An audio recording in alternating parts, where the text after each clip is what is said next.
Thank you, Speaker. I have a question. It's for the Deputy Premier. Good morning. I have a constituent. She's 67. Her husband is a stroke victim. She's trying to save money, Speaker. She got rid of her electric clothes dryer, switched to natural gas, and it only saved her $10 a month. Her most recent hydro bill was for $130 of usage, but more than $100 in delivery charges. Speaker, what does the Deputy Premier say to folks struggling to keep up with her government's failed energy policies? Thank you. Deputy Premier. Well, thank you, Speaker, and good morning to you too, sir. This example and many others that we have heard in this House for weeks now illustrate exactly why we are making the changes we are making, Speaker. It's part of the member from Stormont, come to order. Our values. People should not be struggling to pay their electricity bills when they have so many other demands, Speaker. So that is why we are bringing prices down by 25% on average, Speaker.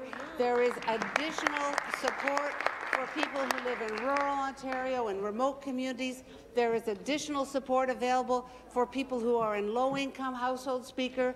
We've got additional supports available for people with medical needs that require additional electricity usage, Speaker. So it is exactly that kind of story that has compelled us to make this significant reduction in electricity prices. Supplementary. Speaker, my constituent takes a monthly prescription pill. It cost her more than $100. It's not covered by OHIP. There are times, she tells me, when she has to make a decision.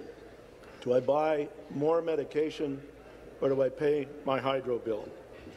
She also tells me there are a lot of people, a lot of seniors in her neighbourhood, and when she goes out in the evening and at night, those homes are darker these days, these nights, these evenings, because people can't afford to turn on their lights.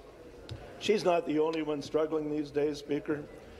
When can seniors in Ontario finally get a break from the failed policies of this Liberal government? Thank you.